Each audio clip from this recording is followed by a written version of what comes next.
Hawa bunga ambek antusias peserta ketok kawet awal kegiatan. Atusan bocah SMP ketok aktif ngeloki rangkaian acara.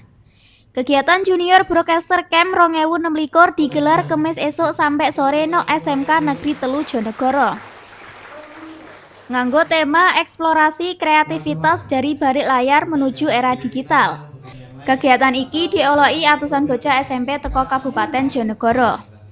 Acara iki dioloki perwakilan teko Dinas Pendidikan Kabupaten Jonegoro Agus Ansori selaku Kepala Bidang Peningkatan Mutu Pendidikan Dasar.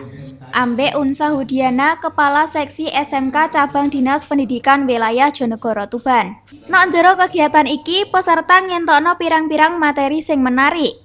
Toko pengenalan industri televisi, public speaking, presenter sampai workshop FYP ambek editing mobile. Sakliyane kuwi JTV Jonegoro yo ngekei sertifikat kanggo bentuk apresiasi Dinas Pendidikan Jonegoro.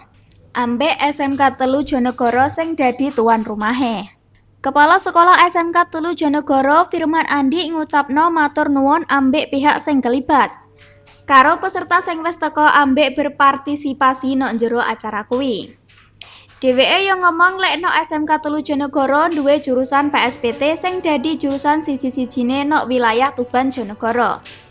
Sawentara kuwi Unsa Hudiana selaku Kasih SMK Cabang Dinas Pendidikan Wilayah Jonegoro Tuban nyampekno pesen nok peserta lek kesuksesan kuwi iso diraih pas kompetensi ambek kesempatan ketemu. Amarga kuwi dhek ngarepno materi sing dikekno iso dipahami ambek dimanfaatno secara maksimal. Kepala Bidang Pendidikan Mutu Pendidikan Dasar Dinas Pendidikan Kabupaten Jonegoro Agus Ansori nerangno proses jati diri ambek potensi diri sing dimulai kawit SMP sampai iso diarahno nok perkembangan sing luwih fokus. Pihake ngarepno kesempatan sing enek pas iki iso dimaksimalno ambek siswa kanggo ngembangno kemampuane nok era digital. Lewat kejadian iki dikarepno muncul generasi muda kreatif sing siap berkarya nok dunia penyiaran ambek media digital. Sekaligus dadi langkah awal kanggo pelajar ngeraih masa depan nok era digital sing terus berkembang. Triyoga Pranata, Yanto Wibisono, JTV Bojonegoro.